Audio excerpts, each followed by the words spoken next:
3, 2, 1. Hello, everyone. My name is Ranger Squid, and I want to welcome you to the final episode of my 2019 album rankings of the year. Now, as you can see around me, it's a little bit different than what it was before. So currently, the room right across from over here is being repainted, recarpeted. We got a whole new desk, which is what you're looking at right over here. Nope, I didn't want it there. I didn't want it there either. Okay, ignore that. Anyway, so everything's getting renovated, and that's where I usually record stuff. So I moved all my stuff into my room, which is what you're looking at right now. So enjoy looking into my room while you can, because I really won't be here for many more days. However, I just finished writing up my script for this video. However, this part is really unscripted because I need to explain what in the world's going on in the background. Really can't just explain, like, oh, I'm in one exact area every single time, and then, bam, I'm in a new area. Cannot explain that. Anyway, I want to thank you all for watching these and for being with me during this journey. This has been extremely fun, and I really appreciate people actually watching these and commenting to me about the different artists that they felt should have been up higher, the different critique, etc., etc. This video is going to be long.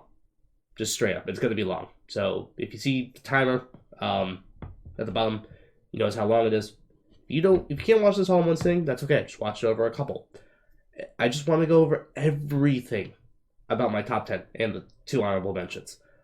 And what that means is I want to go over every single track on the album to discuss my thoughts. I want to discuss the overall lyrics of the album to discuss my thoughts. I want to discuss the theme, the initial and continued thoughts about each album. And I'm glad I made all the other ones short, because I knew this one would be extremely long. Now let's begin with the 2 albums that are receiving honorable mentions from me for my top 10. And spoiler alert, I actually just changed this up just a little bit. I moved them around real quick before this video because I decided that in the end I knew I would appreciate this at rank 12 instead. And before we get into that, at number 13 we had Counterparts, Nothing Left to Love, and to continue that train, well, we'll talk about that at 11.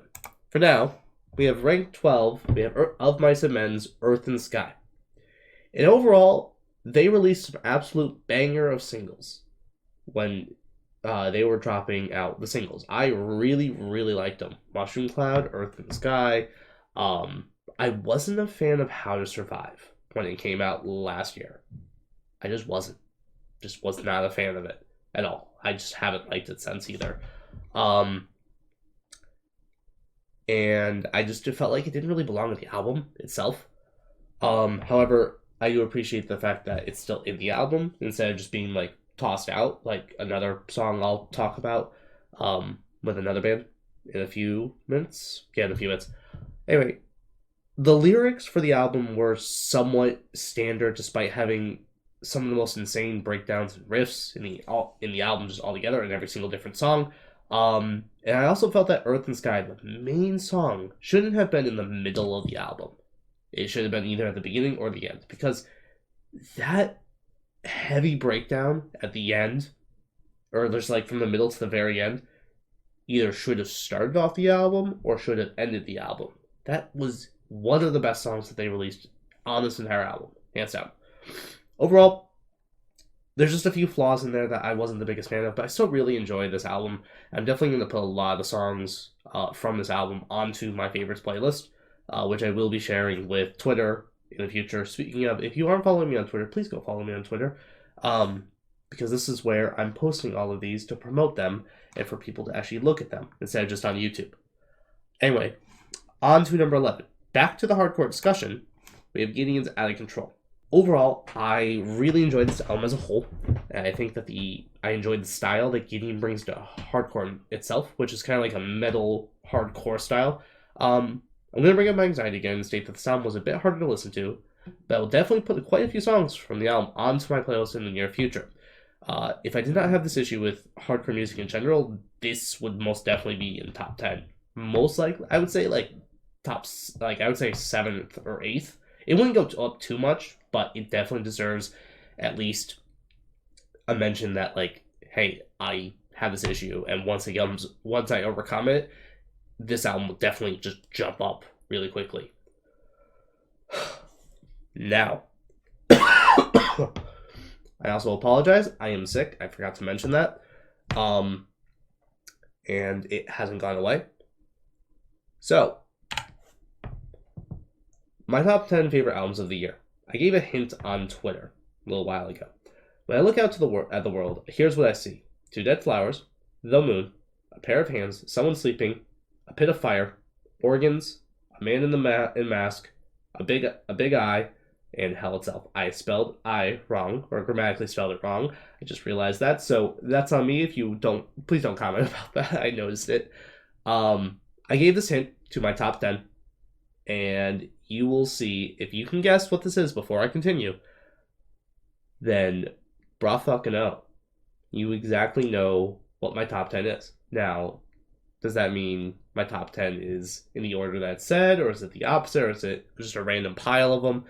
If you can figure out what the albums are and list them below in the YouTube video or Twitter before you watch this part and see how close you are to it, I can't give you any reward, but I'm still going to say great job for that. So, let's start with Hell itself. Number 10. The Devil Wears Prada's The Act, which has been a roller coaster of emotions this entire year. This was one of my first metal bands I found, with another one being in my top 10 as well. I'm not going to list that yet, just I want to talk about this band specifically. If it was without personal favoritism, this album would be ranked around 18 to 22. It took me a while to enjoy this. Initially, it took me about 3 to 4 listens before I really started to enjoy songs other than Chemical, Lines of Your Hands, Switchblade, Thread, Numb, I would say, and Wave of Youth. Like, those, basically the first half, other than, I would say, Please Say No, really I liked a lot, but then that second half, it just took me so long to figure out exactly if I liked it or not. Switchblade I felt was an amazing intro song of the album. I felt that it basically said that, like, hey, Devil Wears Prada can still go heavy if it wants to. It doesn't have to, but hey, here's some heavy that we can still experiment with. Lines of Hands was either my favorite or second favorite song on the album, hands down. I still don't know which one it is. However, I absolutely fucking loved it. Chemical, same as Lines of Your Hands. They're my top 2 favorite songs of the album. If I had to go with which one is my favorite single, I would have to pick Chemical. I felt that the lyrics were a little bit better than Lines of Your Hands, but Lines of Your Hands also is just, I don't know, I love the rawness of it. It just feels so good. Wave of Youth, it was an extremely good song. But the song kind of fell off with the song after Chemical, because after, like, Lines of Your Hands, or Switchblade, Lines of Your Hands, Chemical, Wave of Youth kind of just, like, it's there. It's really not, like, you're not excited for it. Please Say No, I felt was their weakest single, but it is slowly growing on me over time. And the Thread, as I put it in my notes directly here, heavy The Devil Wears Prada, good Devil Wears Prada. No, I'm sorry. I spoke wrong. Amazing Devil Wears Prada that will forever be in my heart. The Thread is really, really, really good. Numb I'm enjoying the song more as I listen to it more. It's gonna take a few more listens, but I'm starting to enjoy Numb itself more. Isn't it strange? I wasn't a fan of the lyrics, but the mix wasn't too bad itself. Diamond Lost was really interesting, but the lyrics were just where I was not having a good time with the song itself. I don't know. Just wasn't a fan of that. As Kids, that really brought me back into the album on the second half. After Isn't Strange and Diamond Lost, I was kind of like, I don't know if I want to keep listening. And then As Kids came, I'm like, all right, this is good. Even though not bad, It wasn't bad, but I just wasn't a fan of it per se. I don't know. I just and then Spiderhead was an okay exit song, but not my favorite song on the album. So there are a few tracks that I really, really, really fucking loved, like Lines of Your Hands, Chemical, The Thread, Switchblade, and even Wave of Youth. And as kids, like those songs, those were really, really, really good. But then you've got songs like Isn't It Strange and Even Though and Spiderhead that I'm like, it's just not that good. And those what really puts me off of putting the Devil Witch Project any higher than 10. I'm surprised I even put them at 10. I was going to keep them at 11, but because of the personal favoritism towards them, I decided just to give them 10 because of the fact that I also didn't want to give Gideon or of Mice and Men that rank 10, and I had nothing else that really I felt deserved that rank 10 spot. I didn't find many albums that I fully loved this year. I found a lot of albums that I liked, but not a lot of albums that I loved. And from, I'd say, 8 on, that's when I really start to love albums. And then it just comes down to how many times have I willingly put this album on, and then some lyricism, specifically. So, let's go on to the next one. This one is a bit of an odd pick. That a lot of people are going to be like, wait, you actually listen to this? And it is Landon Tewers' Withdrawal. Landon Tewers is the lead singer of The Plot and You, if you did not know. He does a lot of solo work, and also this is the big I that I was talking about right here. And I'm just going to go with the overall first, and then I'm going to talk about each track. Overall, it's a really interesting album that has elements of The Plot and You's last album throughout it. And it's been on repeat quite a few times, and I think that's also burned me out of the album itself. However, it's also extremely short, and the second half, in my opinion, is not the strongest in comparison to the first half. Threatening, I really enjoyed this beginning song, despite it being weird as fuck, basically. Landon Tewers is quite the interesting guy. Touch Your Skin, really interesting lyrics, but overall vibe of the album is catching on with me. I'm starting to kind of like get the vibe that I'm gonna be weirded out the whole time, but I'm also have to listen to the lyrics to be able to like understand what Landon is feeling. Something to Lose, oh my god, Something to Lose and Never Whole are two songs that I just absolutely loved, hands down. Two of my favorite songs off the album, and I really just loved his range that he showcases in both of these. Even the electronic breakdown that happens, I believe in either Something to Lose or Never Whole, forget which one. It just is really cool, really interesting. She Thinks of Me, it's interesting. It's not fully my style, but I absolutely loved the ending, and I found it super fun that he just kind of broke that fourth wall with the gunshots. It was just like, all right, gunshots were too much. I'm sorry, but let's just end the song. And it actually ends, and it's kind of funny. Sleeping in the Bends, not my favorite. I'm still really enjoying the album, still catching on to me. Brush Street, probably the most forgettable song on the album, personally. I Don't Want to Be the One to Let You Go. I do enjoy that he slows it down, but I'm still not enjoying the back half as much as the first half. And then I'm Good kind of like says like, okay, now he's in a good place. And just overall, I really liked it. I just think I've put it on repeat so many times, and now I'm starting to find the flaws that I really didn't like it as much as I thought I did. But anyway, I'm planning to definitely keep looking out at Landon Tewers' self-release stuff as well as the Plot and You stuff to see kind of like what style he brings to the Plot and You, if it is different than, or if it's going to be the same as his own self-titled stuff, or if it's going to be just the same stuff that they brought in with Dispose. Now on to number 8, we have an album from a band that I have loved for now, God, how many years has it been? 11 years? I think 11 years now. Slipknot's We Are Not Your Kind.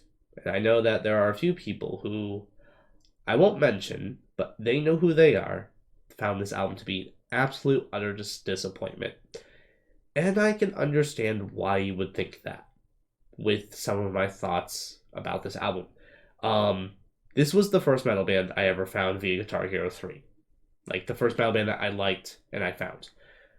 Overall, I felt that it was super long, and it just had way too many songs, with it being 14 songs and almost, I think, like an hour. And even though I wasn't entirely bothered by the length of each song, I have not gone back to this album as much as other albums, which is why it's ranked at number 8.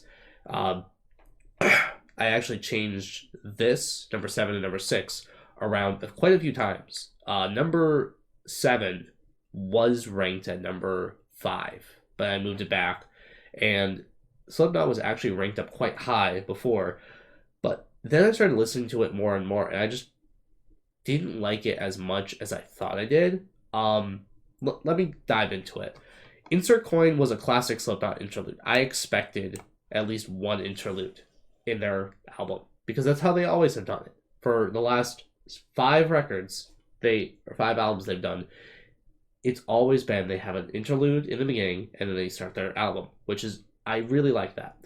I really enjoyed it a lot more than their last albums. I still enjoy Execute off of All Hope Is Gone a little bit more. But the best one is from their very first album. I forget the name of it. I think it's like a bunch of numbers. Unsainted was probably their best single that they released. It was a really solid song, and I felt that it was just a super catchy single that you can just sing anytime you need to. I also love the angelic voices and the music video that went along with it. Birth of the Cruel was a good heavy song. I wasn't really sure about the lyrics per se, but otherwise it was just another good single. I believe, yeah, because they did Unsane, Birth of the Cruel, and Solway Firth. Also, All Out, which I personally think that they should have added on the album and got rid of one of the back half songs, because personally I felt that the back half was not as good as the first half. But then after Birth of the Cruel, after you're like on this like super hype of like, okay, we're on Slipknot now, and then they do Death Because of Death. And I'm sorry, Slipknot, I just gotta be a critique. Why would you fucking put a 1.5 minute interlude that's not even interesting into an album that had an interlude and 2 songs after that? And it doesn't even sound good. Don't do this again. You are dumb if you do this. The Nero Forte, one of the best songs of the album. Back to the positivity here. It was an absolute fucking banger. And same with Critical Darling. Solid song, but I felt that it was just a little bit long. I felt that they at least could have cut off a minute of that, because it just felt like it was just dragged on really long. A Liar's Funeral was really interesting, but out of the entire album, this is one of the most forgettable songs for me, similar to other songs on other albums I've talked about. Red Flag, heavy Slipknot equals good, but this doesn't hit me as hard as other heavy Slipknot, such as My Plague, People Equal Shit, Sick, forget the other song, I forget the song off the original album. What's Next? Get these interludes out of my face, Slipknot. Please. I'm not even going to talk about it anymore, because interludes suck at this point. And then, after this interlude, you get one of the best songs on the album, musically. Spiders, without the lyrics, one of the best damn songs in the entire world. And if I could just cut out everything but the lyrics and just take that for myself, I would listen to that 24/7. I loved the piano. One of my favorites on the album, except for the lyrics. Orphan was one of the other top 3 songs off the album. That's along with Nero Forte, Unsainted, and I'd say Orphan were my top 3. not in that order, but and then you have the last three songs, which two of them I just won't even mention. Well, I'll have to mention them for this, but My Pain and Not Long for This World, two of the worst songs that Slipknot has ever made in their entire existence. These songs are shit. They're not good. If you like them, I'm sorry, I will disagree with you that they are some of the worst songs that Slipknot has ever put out. And Soul Wave First, weird placement of where to put it on the album, and it mainly was just a promotion song, but whatever. It's not the best song, but it's still there. So that's why it's ranked 8. Overall, it has some really, really, really good songs. And then you have the last three songs where I'm like, what the fuck? And then the interludes and how long each song is, and I'm just like, it was a little bit disappointing. I can see why people find it disappointing. However, this is still one of my favorite bands, and I cannot just throw away one of these bands into lower ranks where other bands should belong because I haven't heard of them yet. So, let's jump into number 7, which Alan Harrington is going to hate me for. I told him that I was moving 2 albums. I was moving rank number 7 and rank number 6. I didn't tell him that rank number 7 now is As I Lay Dying's Shaped by Fire. You can hear him screaming in the background, "What the fuck? Squid, what are you doing?" Basically. Let me just explain. I really liked this album, but I've listened to number 6 quite more than this album. However, some of these songs are absolute bangers. Burn to Emerge, into Blinded, into Shaped by Fire, into Undertow. Those 4 songs right there in the beginning, they catch you with a heavy ass interlude into heavy that work so fucking well. Lyrically, I'm not the craziest fan, but it definitely is a show of growth for the lead singer and his journey from what happened back in 2012 to now. And I think that Blinded was an excellent starting song to the album, super catchy and heavy. Shaped by Fire was a solid song. I thought that was one of the weaker singles in comparison to My Own Grave. Redefined and this song, I thought that the other two were a lot better than it. Undertow is the most overused word in metal, and they used it so correctly in this album and in this song, and I think that it was such a funny little meme that they could add into it that they just like kind of stuck it in like, okay, we're gonna add Undertow into this because it's still 2012 in our head. We're just behind by like 5 years. It's okay. We're like, basically we pretended that we didn't have this like 7-year drop and we just dropped another album. Sounds very similar to our old stuff. Torn Between was not my overall favorite on the album, but it was catchy. Gatekeeper. Alan's gonna say heavy is good, but I really was spoiled with how amazing the clean vocals are just by these first 1, 2, 3, 4, 5 songs, and it just doesn't get me as the other songs. The Wreckage is catching on to me slowly. I'm not the biggest fan of it. And then My Own Grave is one of the best metal songs to come out in this decade, hands down. If you want to argue with me, go right ahead, but I really believe that it is truly one of the best, if like top 10 metal songs of the entire decade, hands down. Take What's Left, catchy chorus, and enjoyed the guitar quite a bit. And Redefined was my second favorite single that came out prior to the album release. This was very close to not being one of my favorites, but then came out with Gatekeeper, and I was like, okay, yeah, no, I like Redefined a lot because it was just had a catchy chorus with it. Only After We've Fallen, it was a good song, but I really don't remember it much. That's my issue with it. And The Toll It Takes, it was a decent exit song, but I felt like it wasn't the greatest end to an album I've heard before. So overall, As I Lay Dying basically only took 2 years away from creating an album because they made an album that still was an evolution of their sound, but it still sounded close enough to their sound that it worked.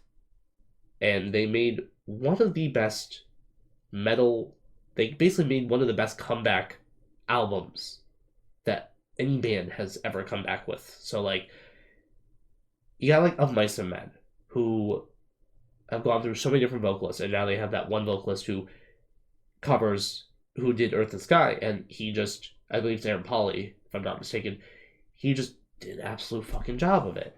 And you get, like, these other bands that come back after, like, 5 years or something. Or, like, these reunion bands. Like, A Skylit Drive is supposedly coming back. And I'm hyped.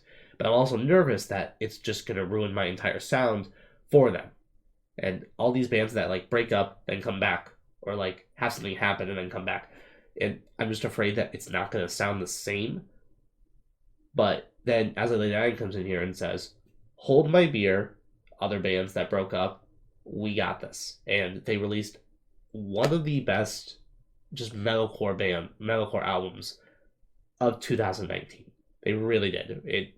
But for me personally, number 7 is as far as I can put that. Because number 6, Crystal Lake's Helix, is an album I have put on for quite a while. And at first, I hated it. I didn't even want to rank it because I didn't like it except for about 2 songs. That was Apollo and I think maybe Hail to the Fire. I think those were the only 2. However, it has grown on me so much that it has deserved rank number 6. Helix, the first time I listened to this song, I was beyond confused. And then when I started this album, I wasn't into a lot of heavy music. If anything, I was into Chelsea Grin. That was about it. But now that I'm into a lot of heavier stuff, I really, really, really like the start of this album. Aeon, Agony, basically how I wrote it in my notes right here. You want heavy? Here's some fucking heavy metal for you. And then Agony's, you want a little more heavy? Well, here you fucking go. And then Plus 81, not as heavy as the last 2, but I still really enjoyed this song. Lost in Forever was one of my favorite songs off this album. I just absolutely fucking love the song. And Outgrow was a bit of a unique song after all the heavy in the beginning of the album. It just kind of like slowed it down a little bit, but it still caught back up by the end of it. It's still really enjoying the song, and then you get Ritual into Hail of Fire. And let me tell you that when you're in your car, please make sure not to headbang too hard and almost cause a crash. No, I did not do that, but please don't ever do that. Because Ritual and Hail to the Fire, those 2 together, you will literally become so fucking hyped. Like, I'm gonna try this out at the gym and see how fast I can run in the moment because, oh my lord, I loved Ritual and Hail to the Fire. Oh my gosh. Outgrow, they were just like, you know what, we're gonna dip it down a little bit, and then bang! Back right up. Then Devil Cry. If I had to rank this song for where I enjoyed it compared to the other songs on the album, it would rank about 4th. I really enjoyed it. Just a few other songs outshined it overall, and especially after Ritual Hail to the Fire, you just kind of like, okay, now it's Devil Cry. And Just Confusing. Okay, so if there's any band that would go into the rap metalcore area, it would be Attila. Attila's the only other band that can do this. However, Crystal Lake fucking did it, and it worked. It really did. I was surprised, because I actually like this song a lot. I just don't think that it fits on the album itself. And then Apollo. I'm glad they saved this for second to last, because this is one of the best songs of 2019. Easy top 10. No questions asked. This is one of the top 10 songs of the year. If you haven't listened to Apollo on Crystal Lake's Helix, go listen to it right now. Pause this video. I'll give you just a few seconds. Okay. Now that you've gotten to listen to it, you understand? Good. Sanctuary. It was a good album to the album overall. It was somewhat forgettable, but it's not that bad of a song. per se. But overall, I really, really like this album. I really enjoyed it, and I'm going to be listening to it a lot. I think it's going to grow on me more and more. And I just think that the other 3 albums after this, before my number 2 and my number 1, I've liked. Just, it hit me so much more. This album has hit me slowly, and soon it's going to just become an absolute banger. Also, sorry about that, got interrupted. Anyway, so overall, it's going to grow on me more. And Rio, he's just absolutely nuts on stage. I saw him live back in March, and oh my god. He is funny. He is crazy. He does stupid stuff, and it's so much fun. Absolutely killer voice, too, by the way, live. Now let's get into number 5, which I think is on everyone's top 10 list. Even if you're just like a deathcore lover, I think this is on your top 10. No matter where it may be. Maybe it was 1, maybe it's 10. You liked it. Dayseeker's Sleeptalk. Now, I already can feel the fingers flying on the comments saying, why in the world isn't this ranked 3 or number 2? Or number 1 even? And let me tell you right now, this is one of my favorite albums of the year. Because it's in my top 10. And I really like this album. However, the only reason it's not up higher is because I willingly put number 4 and number 3 on this album.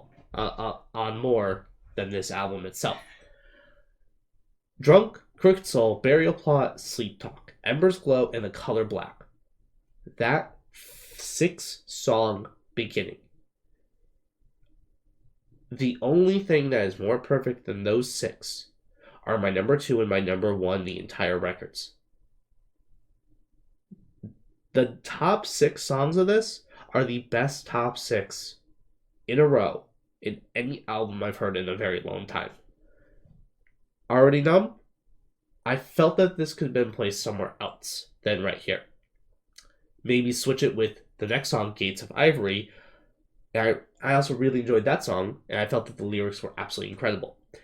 And can I please make a request to Roy Rodriguez, who does like my tweets when I tweet to him? Starting to Be Empty. Whoever that female vocalist is, please have her become a main member of the band. I beg of you. Please. She is incredible. You are incredible. The lyrics, incredible. Crash and Burn, a solid end song to the entire album. One of the best in this entire top 10 journey. I really enjoy the progression of the song from like a calm and then just incredibly loud with metal screaming from Rory. And as I said before, I'm not a fan of interludes as much anymore. The Embers Glow was one of the best interludes that they could have done in this entire album. Overall, I just absolutely love this album. I really can't go into detail because there's so much to just talk about all the time. I just felt that it was really, really good. But I have not put this record on as much as my number 4 and my number 3.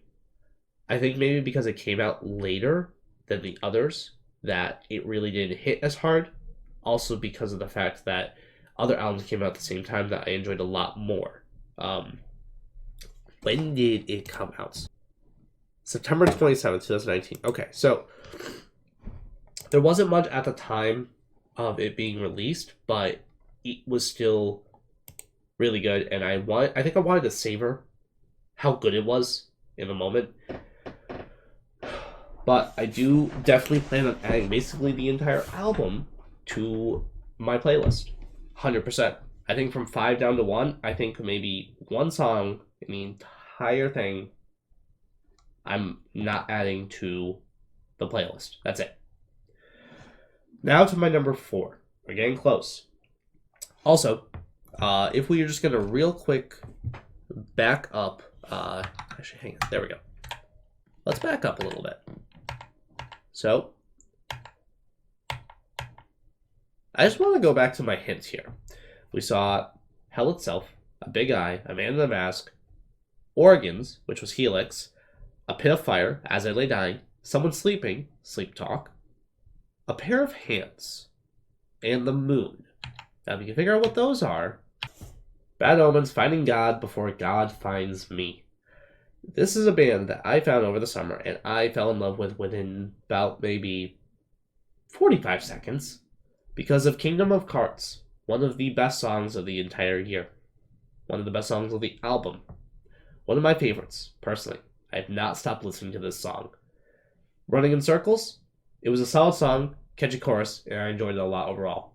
This band is basically Bring Me the Horizon of 2012, and I absolutely love that they brought this style back because it works, and it's really, really good, and they brought it their own way. Be careful what you wish for. Not bad, but it's not my favorite song off the album. It's still a decent song, just in general. The Hell I Overcame, while it is heavy, I think that it was one of the weaker songs of the album. And the issue with it is that I know that they're bringing the Bring Me the Horizon 2012 sound back, but this was just basically sounding like standard metalcore. It sounded very similar to Wage War's album earlier this year, which I talked about in a previous video. Dethrone, nice and heavy, and equals good songs on the album. Blood has very fun breakdowns. I really enjoyed them. It continues the heavy of the album. Lyrics are okay, but better than some of the other songs on the album. And then you got Mercy. And that is one of the best songs on the album. One of my top three. Top three. Kingdom of Cards, Mercy, and I would say maybe Running in Circles were my top three. Said and Done. It's not a bad song overall, but it's just not a personal favorite of mine. And then Burning Out. Really enjoyed the song, and it hyped me up a lot. It was very catchy. Overall, I really love the band. I really love the album. And I will gladly go see them any day of the week, support them 100%. However, when it came to an album that I've listened to on repeat more than this album, well, that, boys and girls, and other genders in the world, would have to be Wolves at the Gates' Eclipse. The moon in the hints. If you're keeping track, there are 2 Dead Flowers left. That's it. Wolves at the Gate is a band that I also found this year, and oh my god. You've got a band that is just, it's my metalcore band. They may be just the most standard metalcore band sometimes, but they're also Christian metalcore, because you can definitely tell a lot of Christian-based lyrics are throughout their entire album this year. The Cure was a solid start to the album. Really enjoyed the song. It's one of my top 4 or 5 on the album itself. Face to Face. Let me tell you something, boys and girls. Different time signatures are good in metal.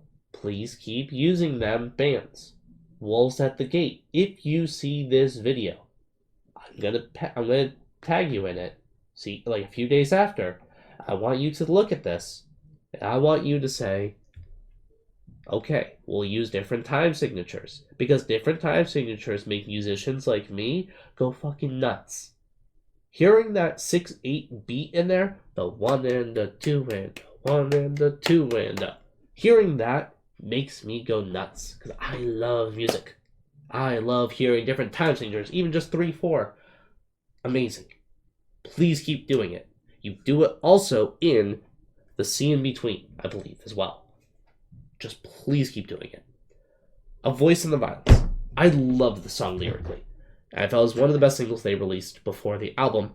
And with my number 1 song off the album, that I want to talk about in just a little bit, which is right now, because Drifter is literally DRUMS drums. That is all. Perfect song. Best song. Hands down. End of discussion. Enemy. One of the weakest songs on the album. Lyrically, it's just standard metalcore, but the breakdown is good. I had a discussion with Jesus Freak on Twitter. He's going to probably see this, hopefully. And I've listened to it a couple more times, and the breakdown does get me, but that's about it. It's all it does for me. Evil Are the Kings. I love the lyrics, and I really just enjoyed this song. I felt that it was a solid halfway point saying, like, hey, we're still here. Eclipse, I felt that the step down in the tempo was really nice, and it was a solid track in the middle of an album after Evil Are the Kings. Response was just a really good song overall. Nothing really specific to talk about. I just liked it. I just feel like going into depth about every single song is not the best. But anyway, history. Well, lyrically, it may be somewhat boring, like the standard metalcore I've been talking about a lot. I personally enjoyed it a lot more than standard metalcore songs on the same topic itself. And again, the C in between, different time signatures are the best thing in the entire world. If you use them, please let me know. I would love to know about them. And Alone, in the middle of the song, about the song itself overall, it's not a great song, but I don't turn it off when I hear it. And Counterfeit, one of the best songs on the entire album, hands down. Counterfeit, Drifter, Face to Face, Evil Are the Kings, and maybe the C in between. I would say those 5. The time signatures too. And Blessing and Curses, not a bad ending to the album. And I'm not sure if I fully enjoy the song itself, but it's a nice way to end the album overall. Now, all that we have left are my number 2 and my number 1.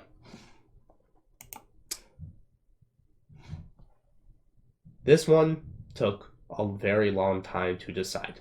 I was even considering switching it just a few days ago. But I decided to keep the rankings how they are, minus number 7 and 6. My number 2 is The Anchors' Breathe. And this has been a band that I have followed since literally day 1. Because I found Lindsay Ray on YouTube through her Metal Kitchen, and I absolutely loved her voice. And she said, hey, we're making a band. I'm like, that's cool as hell. Let's promote it. And the first song they released, Greenbow Country, was really good. I really liked it. And the album dropped, and I thought it was good. I couldn't understand all the words, and that was my issue with it, was that she just hadn't developed her vocals yet to the point where I could fully understand them. But the topics that she posted the lyrics with the videos too, I felt were really, really good. They dropped an EP in 2017 or 2018 that was really, really good. It just was really good. And they improved their sound drastically. They added clean vocals, they added slower songs, and I felt that it was just a major improvement of the band. And then I found Revive, the song, a few months ago, because they had released it, and I missed it on YouTube. I didn't even realize I had. And I was like, oh shit, there's an album announcement. So I found them on Twitter, I found them on everything, and I followed them, and I turned notifications on just to make sure that if I saw any announcement for it, I'd be hyped. Lo and behold,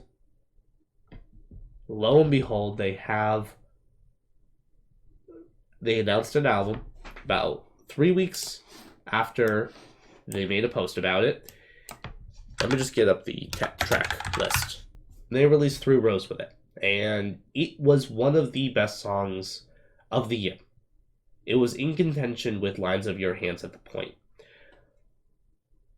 And this album was in my number 1 and my number 2 spot at the same time. It was both. I'm going to just go into why I don't think that it deserves its number 1 spot before I talk about my number 1. I'm going to have cons about my number 1 too, but those are just critique marks that I could see coming at me about the album. The Anchor is a brand new band as of 2016. They had 2 albums now with 1 EP. They can do better. As I've talked about with Holding Absence, with Red-Handed Denial, and other bands that have released just their debut album, Mayfield. Mayfield's a big one.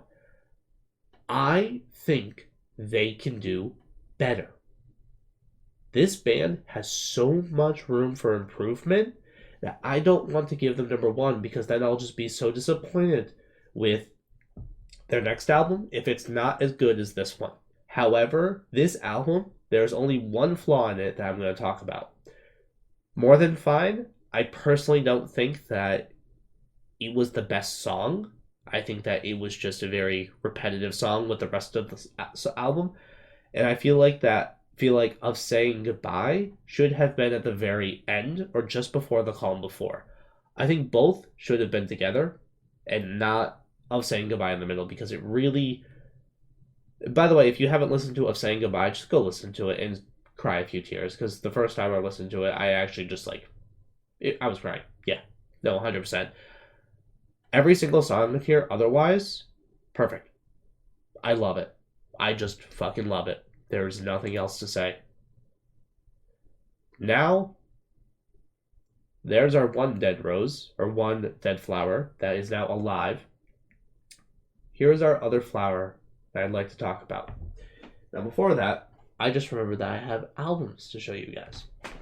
And things to show you guys. This is the Anchors.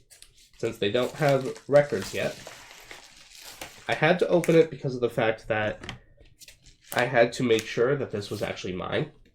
And what we have in here is a signed by every single member CD with, let's see if there's anything inside. Ooh. Oh. I actually haven't seen this yet. Picture of Lindsay saying thank you. I really appreciate it. The back too. So I'm going to treasure this. And I am not going to really play this much, but I'm going to have it forever. And let's go on to my number one album. You know what? Let's open the box. Let's open the box before we go to... Sorry. Oh,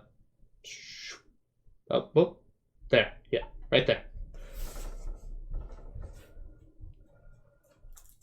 So, this came from Europe, as I said in a Twitter post. I didn't say where. I have not looked at this. I legit just opened this. This came from Europe. A country that can be known as Sweden.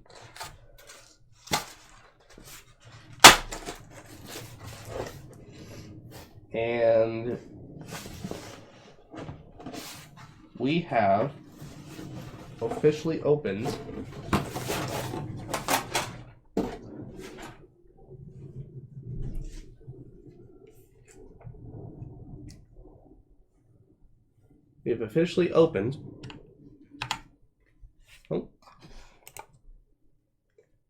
Imminence-Turn The Light On,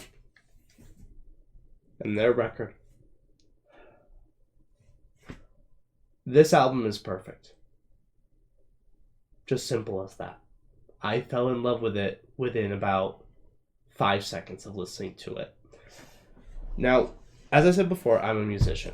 I was a musician for about 8 years. And the one thing that always got me in music, especially when I was younger, was symphonic metal, because of different instrumentation, specifically strings and other unique instruments. One of my favorite songs, alternative music, is Muse Madness, because they use an electronic bass that is just so freaking cool. It's not a normal bass. I found it just absolutely incredible.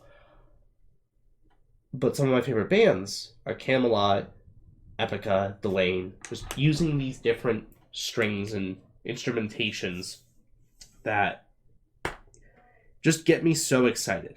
Because I've always loved the sound of a string, and I've always loved the sound of piano. And I'll give a little hint to my most anticipated for 2020, Make Them Suffer is on that list because of piano, specifically. I absolutely love them because of their piano. More than anything else. Now, let me open this up, because I would like to discuss this album. You start off the album with Erase, one of the kind of standard metalcore songs, but it works.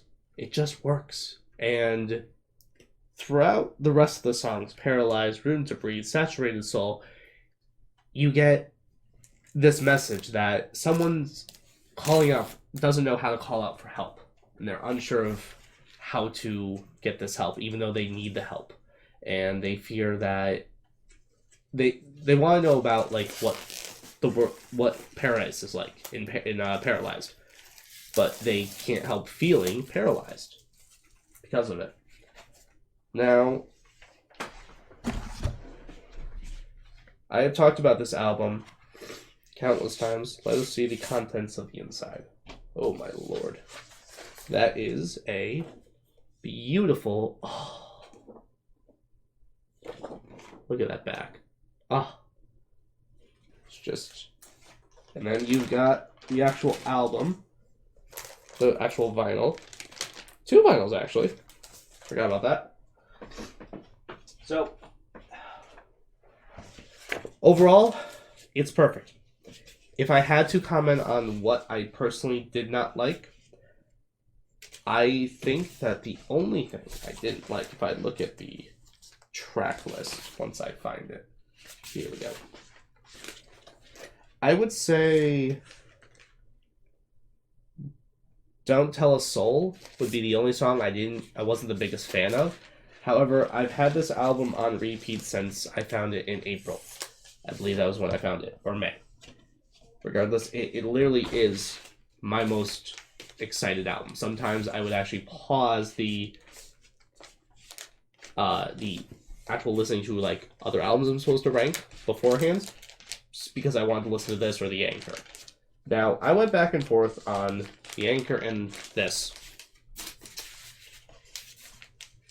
being my number 1 for quite a while, and I actually talked to my dad about it because he was just in the room at the moment I was talking about it with Alan, and I told him the pros and cons of each. I'll figure that out later. And he thought that Imminence would be my number 1 because of the strings and the violin and the piano and everything, because that is really just what has always gotten me closer to music. Always. It's always just been something that just like sends chills down my vibes, and that is why it's my number 1. I cannot wait to see how much they grow for the next time. So I want to thank you for watching. This is an extremely long video. I just realized I've been recording for about 54 minutes. Holy crap. I just want to say thank you. Thank you so much for sitting in and watching this. I really appreciate it. Please make sure to hit the subscribe button if you really want to keep watching these types of videos. I'll be doing album reviews in 2020. I'll be doing reactions to older music that I had not listened to as a child or did once and forgot about. To kind of give you a little spoil on some of them. Pierce the Veil, My Chemical Romance, Black Veil Brides, and just other things. We'll be doing album reviews of 2020 albums that I'm really excited for, such as Poppy, Make Them Suffer, Rise Against, Emery, Fit for a King, We Came as Romans, Silent Planet, etc., etc., etc., etc., etc. Anyway, thank you so much for watching. Remember to leave a like. If you want to comment, please, I would love some comments. I would love some likes. Anyway, thanks for watching, and I will see you guys probably in a couple weeks whenever I do my first reaction video. Thank you, and have a wonderful day.